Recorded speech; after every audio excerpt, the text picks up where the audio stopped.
besides for helping people, was there some sort of financial benefit in there that caught your eye that you're like, hey, this makes perfect sense for me? Probably one of the biggest benefits is the guaranteed rent coming in from the government, right? If you held Section 8, well, you at least were receiving that portion of the rent and could probably cover most of your costs. So that was one huge benefit. The other thing is I started looking into it. If you do it right, then you can get longer term tenants who will take better care of your place than just traditional. I'll be honest, my first thought of Section 8 was like, okay, aren't these the type of people that are going to just destroy your property? Well, it can be true. If you do it right, they actually probably will take better care of your property than just a traditional long-term renter. So, and then we just started looking at areas where, we can find properties at a decent price and, the rent covers cash flows really well. And then we're able to make a difference. So those are probably the biggest drivers that drove me to pursue Section 8. What's sort of in your tenant screening process right now that you can share with the audience? First we market it, right? And we put it out on Facebook and then as well as on the housing site directly. So those two methods were the marketing. And then once the applications come in, we're doing background checks, credit checks, definitely looking for anything like criminal records, anything like that red flags. We also do a drive-by of their current living place and look at how they're taking care of their current property, because if their current property is trash, well, what do you think they're going to do to your property? And then we also like to talk to the previous landlords and look at payment history, make sure they've made their payments on time, weren't late, didn't have any issues. So there's a few other little checks, but those are the bigger checks. Okay, welcome to another episode of Affordable Housing and Real Estate Investing. Today, we have Jake Dettinger. And Jake just closed on his Section 8 rentals. He's got about 5 of them right now, but he just closed on them just a couple months ago.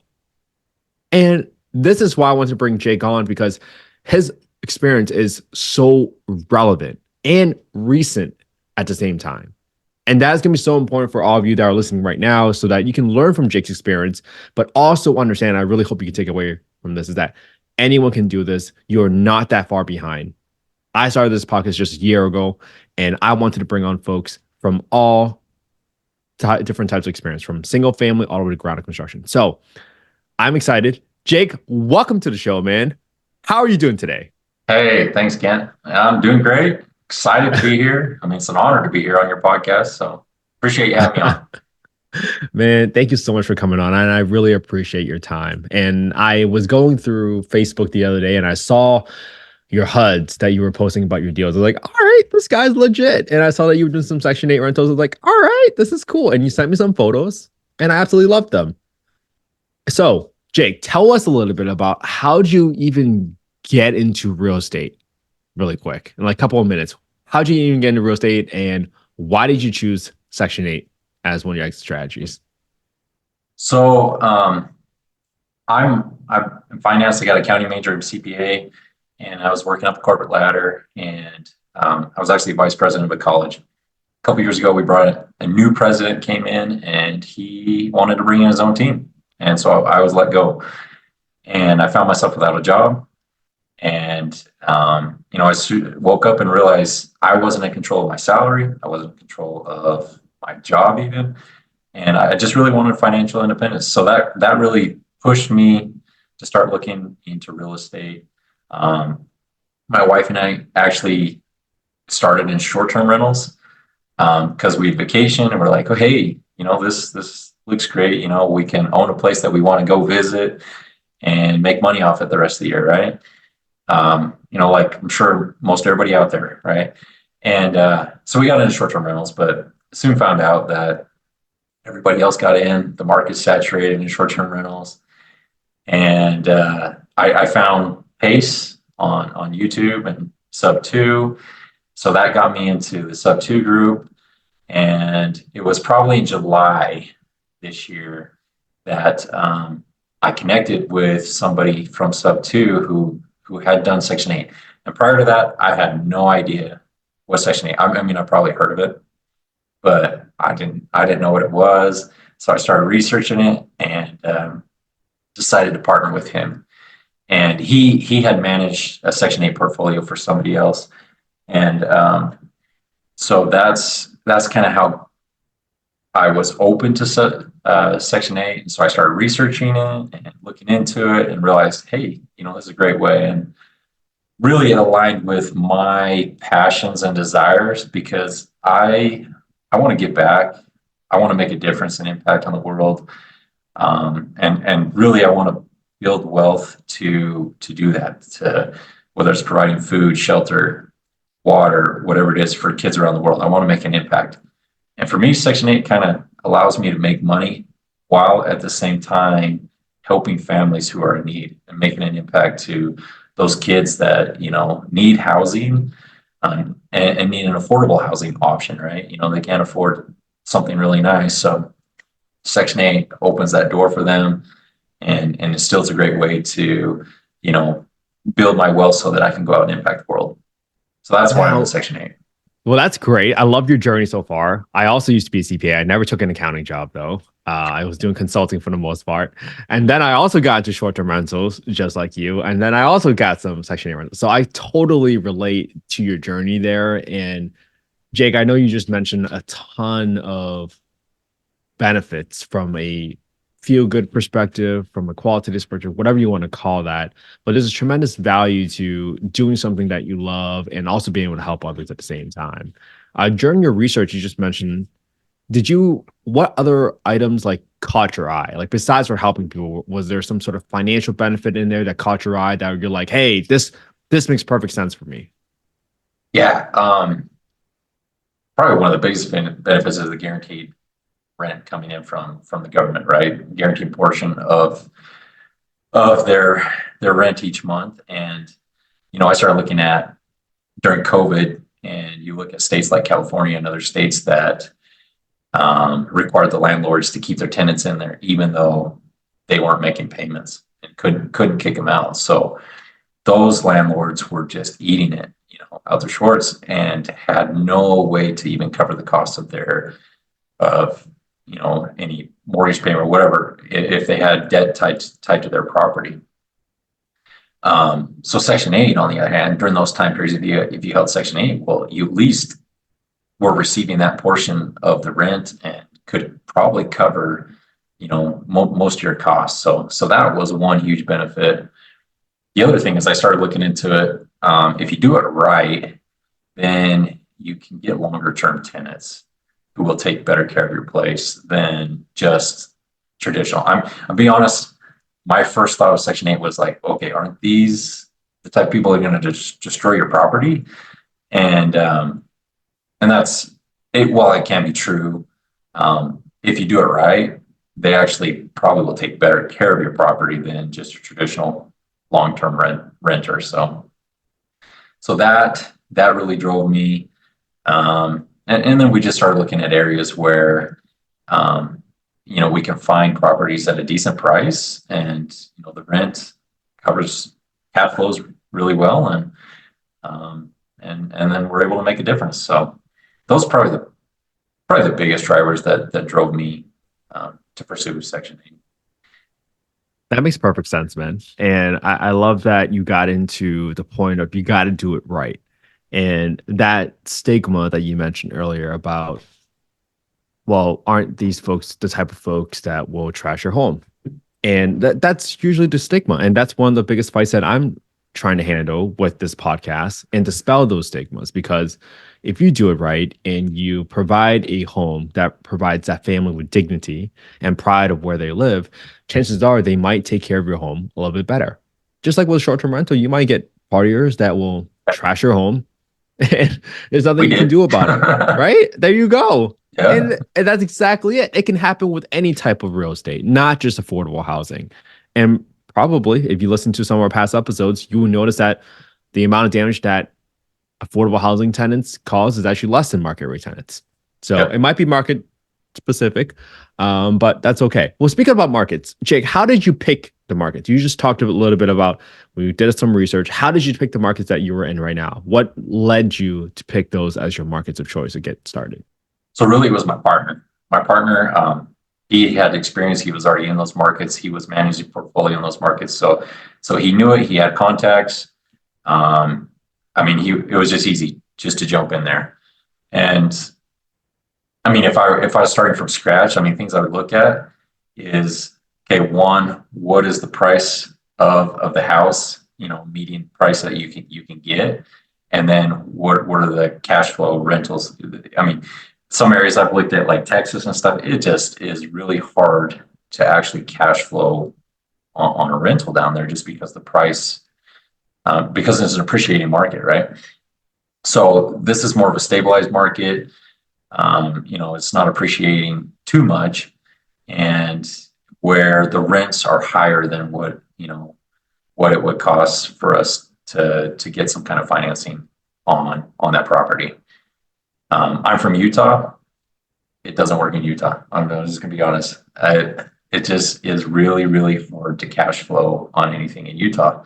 I wish I could because that's it's my backyard and it'd be a lot easier, but it's just hard. So that's why I'm across the country looking looking in Ohio Well, and other I markets. love that you went out of state, Jake, because I mean that's usually what people go for. They're like, "Hey, I gotta look for something in my backyard. I gotta be super close to it."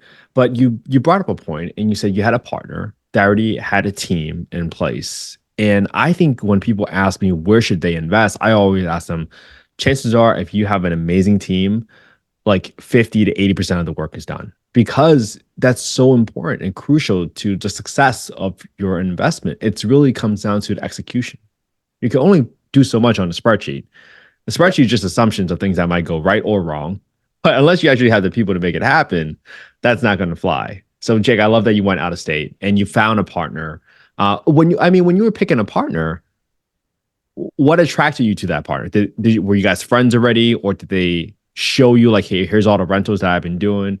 Like, what type of questions would be good for someone out there right now that is looking for a partner to do So affordable housing to yeah, I think mean, about? it's a big deal, right? You got to choose the right partners, pick the right partners. Things can go downhill pretty quick. Um, yeah, so for me, we jumped on a few Zooms so we could start to build some rapport together. Um, and it probably took 2 months of us going back and forth and talking about what the deals would look like, what our structure would look like, actually working out a contract.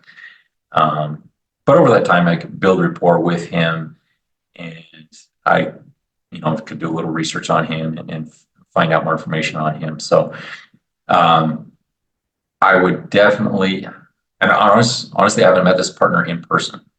Believe it or not, he's in Florida. I'm in Utah. We have not met in person. Wow. So talk about crazy, right? Um, but yeah, we just did it through Zooms, hopped on calls, and I could just tell. I mean, you can just tell what his motives are and what his goals are, why he's doing this.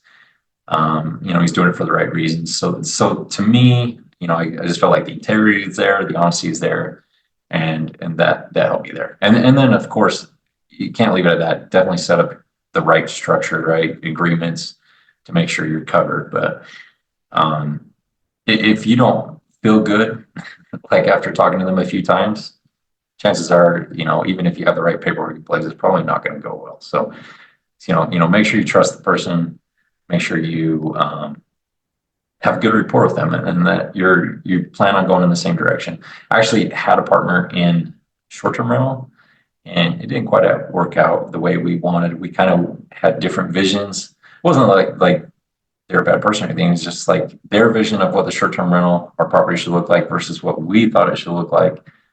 It was just different directions. So have some conversations, make sure you're on the same page, feel comfortable with Under them. Well, understand how do the responsibilities get divvied up with your partnership? Because that's usually the biggest questions I get. They're like, people either ask like, "Hey, how did you structure it?" And usually they're either asking about compensation or they're usually asking about who does what, right? So, what is your specialty, Jake, in your responsibilities within the partnership? So in this partnership, I was the finance partner. I brought the money to the table at capital. He obviously had more experience, so he um, found the deals, found the properties, brought them to the table. He found we need a little bit of renovation work done on one of the properties. He was finding a handyman to go in and fix that. he also was working with the realtor and boots on the ground in the area that were looking at the properties, and he's been doing the tenant screening. So the way we structured it is a 50-50. He brought the deal and is doing kind of more the management side of it on these deals, and I was the finance partner. And now I'm looking to build my own portfolio, and I'm learned from him, and so now I'm looking to replicate what he did and build my own I'm so portfolio. excited. I'm So, so excited that you talked about it that way, Jake, because now everyone's going to be blowing up your Instagram and blowing up your phone for capital to invest it with you. But at the same time, I think this is also serves as an inspiration for folks, because here's a really good example of someone out there that was looking for someone that has put in the work, put in the time, put in the sweat equity to put together the team, to find the deals. So there really isn't any excuse for anybody listening right now about, I can't do this. You can either have the money and bring money to the table and get a piece of the deal, or you can put in the work, build out a team, do the analysis, find the deals, find the property managers, manage the rehab, screen the tenants. It's all valuable. And those are very complementary pieces to our partnership. And I love that that's exactly how it worked out for you, Jake, which is amazing. yeah, I mean, for sure. If I would have tried to do it by myself from the beginning, I mean, I would probably still be trying to figure everything out, right? So definitely partner network, you know, find somebody who's got a strength in that area, rely on their experience because it'll make it so much faster and easier. So Okay, so this is going to be a good question then. During your rapport building, right? You were probably getting to know each other, and you're bringing financing to the table. How did you get comfortable with pulling the trigger on the first deal? that is a good question. um, I mean, the trust and the rapport was there, but I wanted to feel comfortable with the agreements. And he actually hired Sean St. Clair, which is the attorney from Pace's Group, to go through the contract. And we actually went on a Zoom together with him going through that contract. So for me, I come from a finance background. Contracts super important, right? Legality of them. And so I wanted to make sure I read through that several times, and I felt comfortable with it. And after having the attorney review it and explain it to us, I felt comfortable. So for me, that was, the final piece there. I mean, the other thing too is every time I've sent money, I've sent it directly to the title company. I'm not sending it directly to him. Um, it's directly to, the title company for the purchase, or I'm sending it directly to, the contractor. I'm not sending it through him to another party. Some people might feel uncomfortable worrying that, hey, if I send this to him, is he just going to walk away with that money and not going to show back up? So Well, for me, I those kind love of things these. made me feel comfortable. Yeah, I mean, these are great best practices. I didn't expect this call to turn into one of those like partnership master classes, but Uh, this is kind of cool because you used a lawyer, and I think so many people just jump into bed and start getting married without any sort of thoughts. You had multiple conversations, so you didn't get married on your first date. Amazing. no, no. And then you actually got a lawyer involved so that you guys can talk through all of those obligations as a partnership. Well, when it came down to buying your first deal, did you already understand your partner's way of underwriting? Like, who did the underwriting? Who figured out that this would be a quote unquote deal? So he did. He brought it to me, presented it to me. Um, but what I loved is, he gave it to me, gave me all the information about the property, gave me the listing, and then said, here, here's the numbers, but like, dude, take some time, make sure you feel comfortable with it, right? Make sure you're good with it. And it was never forced like, okay, this is the deal we got to go in on. It's like, he always brought it. Do you want to go in on this deal? Here's the deal. Here's the numbers.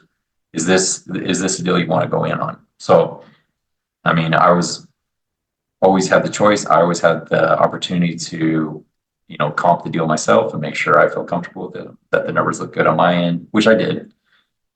Being a finance guy, that's kind of just in my nature, second nature. I'm always going to check the numbers, right? Um, so yeah, definitely, there was no pressure, like, and I definitely had the opportunity to, do it and check it on my end as well. Well, that's awesome because right now, what I've been doing every day, Jake, is going live on a YouTube channel on youtube.com/@Kent_HE. And I've been underwriting deals every single day. And I've been trying to encourage people to come on and copy the same properties that I'm underwriting so that they can get practice. But also, it helps share a potential future partner like yourself, like, hey, this is how I underwrite deals. And Jake, I'm assuming you got comfortable with how he underwrote the deals because one, you checked his work most importantly. But then I'm assuming you already had like some sort of predetermined criteria, like what was important to you? Was it cash and cash return? Was it ARV? Was it, the ability to burr a deal? I'm assuming you guys kind of went through all those steps. Yeah. Yeah. Cash flow was obviously important, making sure cash flowed the right amount for me, and cash and cash return. So yeah, I looked at those. I be honest, I've been watching your podcast, so I've been following your comping, your daily, or what do you call it? The deal analysis. There you go. Thank you. So I've been doing that. I followed you and I've implemented a lot of your strategies into my comping as well. So it's been super helpful, by the way. Let's keep it up. I swear this was not a plug. I did not know that Jake was watching it every day. I did not. I swear. Well, I can't say I watch it every day, but I have been watching it. So, and actually picked up your calculator there, used it myself. I was using a different one before then, but this one's so much smoother and easier. Just a plug. I'm plugging it for you. Hey, thank you so much, man. This is a great conversation because, man, you have no idea how much it means to me to know that the time I'm spending creating content is valuable to people, and to see that you've been able to use that process and feel secure, or at the very minimum have an alternative method to check a deal to see if it's a deal for yourself. Man, this is such a great day. Thank you so much, Jake. That means a lot, and you have no idea how much that means to me. So thank you so much for that comment. Well, let's get into, now that we talked a lot about underwriting, let's get into actual numbers for some deals. So you got 4 of the 5 rentals rented out so far. I know you just recently closed on them. Let's maybe talk about one of the deals. Do you have a deal that you can share with us, like the purchase price, the financing, the rehab, the rent, the cash and cash return, anything of those deals that you can share some numbers with us? Yeah. Yeah. So one of them that I bought was a duplex, which was great because the financing on it, we bought it at 93,000 purchase price. It was recently renovated. We only needed to put in $7,000 into it. The balcony, there was a little bit of wood rot on the bottom of the balcony, so we just wanted to shore that up, and so we put about $7,000 into that, and a little touch up sheetrock and paint on the inside. So nothing too major, but I mean it was pretty clean, turnkey, ready to go.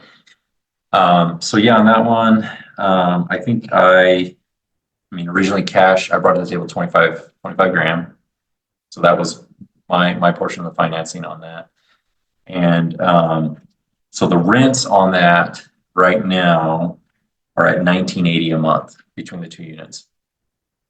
But we just got approval from the housing department. They bumped the rents up in the area, and it should go up about $150 a piece. So we should be closer to $2,100 a month gross rent, all said and done. So starting next month, it should be right around $2,100 a month. So that puts us cash flowing about $850 a month on that property. So there's 2 doors on that property, but That's $850 a month. It's a great deal, man. For 25, was this a 20% or 25% down? 20% DSCR down. loan? Okay, 20% down. Okay. DSCR loan, yeah. DSCR, what's your interest rate now running? So that was the one thing. I mean, it's come down since then, but we're at 9.125 on that one. Now I think you can get them in the 8s right now. But still, I mean, our payment on that is $600 a month. Come on, guys, 9.125%, and Jake is still making almost $800 a month. Yeah. That's a great deal. Yeah. And I mean, our cash on cash return on that was 31%, or will be 31% once the rent goes up 2,100. So Are you guys setting aside any money for maintenance or property yeah, management and vacancy? And that's your net amount still after yeah, that? that's after taking that out. I mean, we're putting 10% aside for maintenance, and then Yes. 8% for property management. Thank you so much. I just wanted to clarify that because sometimes people just talk about numbers and they only talk about that numbers without any maintenance. And I'm so glad you did that. That is such a great practice, Jake. I'm so proud that you are taking into account those numbers. This is such a great lesson for folks that remember the money for maintenance is not money in your pockets. That is money that you have to shell out eventually at some point. It's unrealistic to think that. I Yeah. mean, I'm assuming you haven't had any big repairs yet. You're only like 2 months in. No. Okay. And we did kind of structure creatively a little bit in the purchase of it. So we actually agreed, even though we purchased it at, so we purchased it at 93. So originally it was 87. So we had them bump it up 5 grand and hold the 5 grand at title and give it back to us so that we had 5 grand already to put into the account. And so that's already held into our checking account, just there for maintenance, for anything. And in one of these, the tenant might want us to bring in a washer dryer, and we can collect a little bit additional rent if we provide a washer and dryer. So we might purchase washer and dryer for them with those funds. So yeah, we were able to set aside some funds to get started. And I mean, this one was a pretty sweet deal. That is so creative. Bumping up the purchase price and then having some money held in escrow. Genius. Way to go, Jake. I mean, we had to get it. The appraisal had to come in the right spot, though, right? So Fair. Fair. But because of your comping skills, you've been able to figure out, hey, what was the most likely price, right? So that made a yeah. lot of sense. Man, way to go, Jake. That's such a great deal. So slamming deal, did all the right stuff with all the numbers. What about after you close? How long did the renovation take you? I know you mentioned 7 grand. I'm assuming how long did that Uh, take?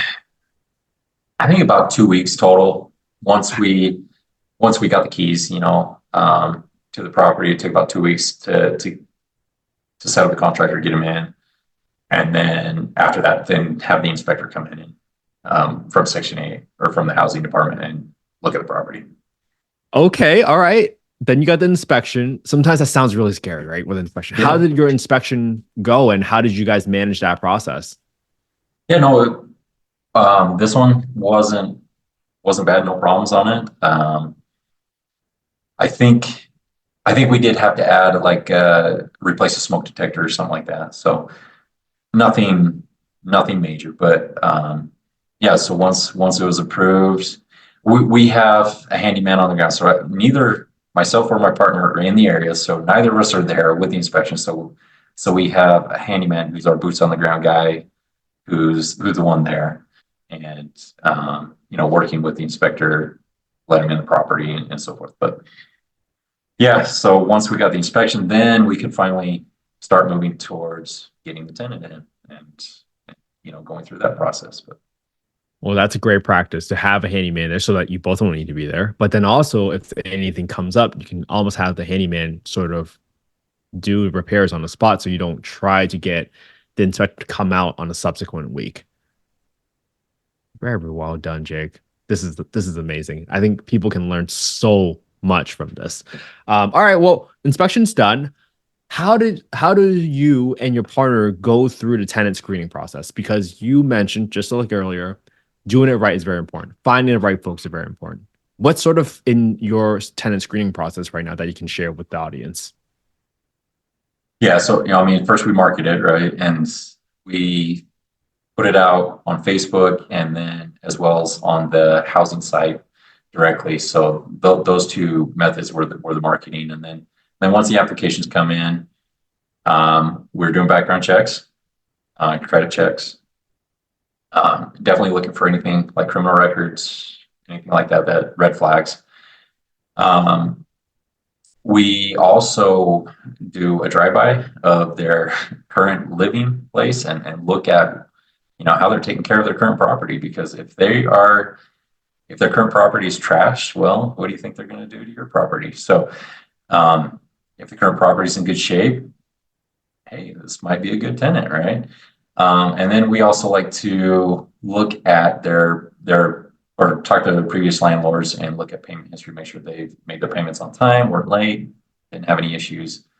So I mean, there's a few other little checks, but those are the bigger checks. And on the credit check, while some of these people probably have lower credit, so that's not like a hang up.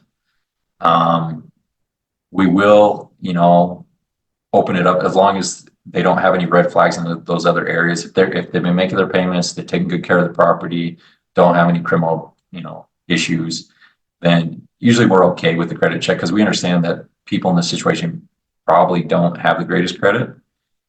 But it's really there. We're looking for bankruptcy, making sure they didn't file bankruptcy or anything like that. So as long as Hey, now you just got all of Jake's secrets. as long as they're kind of meeting those criteria, then usually that's probably going to lead to a better tenant.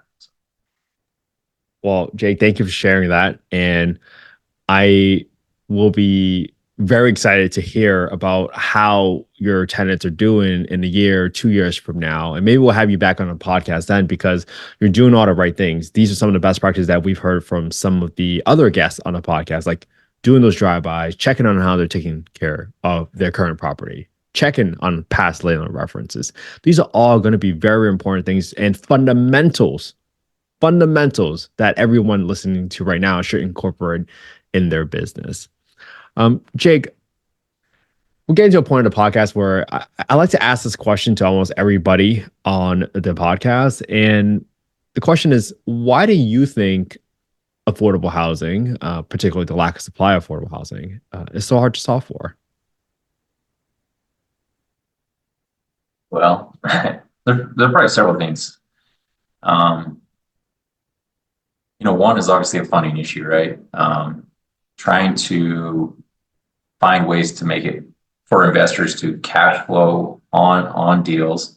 And obviously Section 8 has a funny solution, which is why it works, right?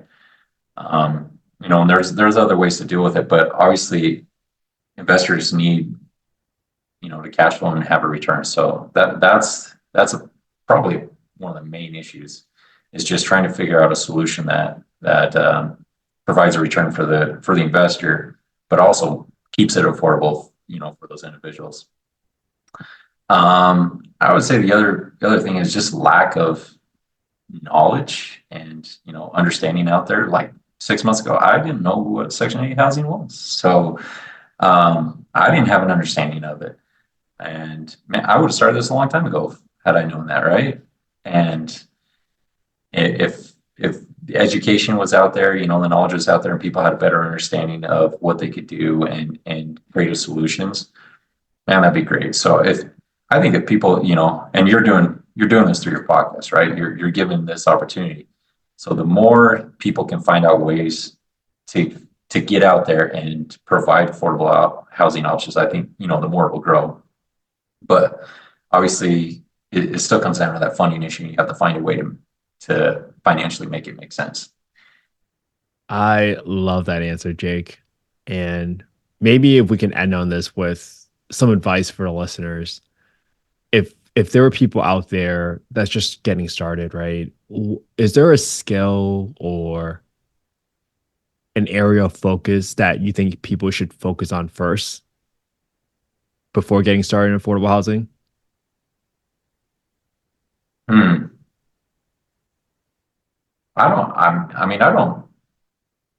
don't think you need to start in another area of real estate before you get affordable housing. I just think you need to figure out what you can bring to the table. That's probably your biggest thing, is figure out, okay, do I have capital? Okay, all right, I can go in and be the equity partner and find somebody there. Or do I not have capital? Okay, well, then I need to go do some research and learn and figure out how to do it, and then find some capital and partner with people. I would definitely recommend partnering one way or the other. That's the quickest way to get ahead and to get things rolling. I waited too long. I waited took me a couple months, just trying to do stuff on my own. And there's people out there with experience. Just piggyback on their experience, network with people who've done it, and even if you don't partner with them, just pick their brain, figure out how they did it, and try and replicate it. And so for me, I don't think you need to go into any other area before you jump into affordable housing. I just think you need to figure out what you can bring to the table and start working on that. That was a brilliant answer, man. That was brilliant because now this is why we're building an affordable housing and real estate investing community. The whole goal is for people to find other folks that they can plug into, other teams, other partnerships, because I really loved how you answer. It's more about figuring out where and how, and particularly what your strengths are, because your skill might be underwriting. Your skill might be just raising capital. Your skill might be building teams or managing rehabs, whatever gives you energy. This is what I've been telling people to do is like, look at what gives you energy and just keep focusing on that, because you will inevitably continue to succeed if you find the right team to plug into, because then you just get to keep focusing on the things that, frankly, if it gives you energy, you might not ever get burnt out by it. So I really love that answer, Jake. Jake, thank you so much. First of all, thank you so much for doing this. And thank you so much for investing in affordable housing. Without people like you, I would have never had the home I grew up in. So first and foremost, seriously, thank you so much for getting to this path. I think the world is definitely better with you in it, for choosing this path and choosing to follow your heart and help others. So thank you so much for investing in affordable housing. Hey, well, thank you. Well, thank you. I mean, I keep doing your podcast. I love it. It's inspiring. I get to listen to your other guests and learn, what they're doing and how they're, handling certain situations. It's awesome. So you're inspiration to me, and your guests are inspiring. So keep it up. Man, Appreciate you thank you so having me much. on. Jake, hey, if people want to find out more about you, where can they find you and how can they follow you? Yeah, so scan that QR code right there, right? I'm on Facebook, just Jake Dettinger. I'm on Instagram, Jake Dettinger. You can direct message me there, or you can scan there, and I got other ways to contact me there. So All right, awesome, Jake. Hey, in a year from now, hopefully we'll get you back on and hear about the progress of your rentals. And we can't wait to have you back, man. thanks, man. Appreciate it. You bet. And we are out.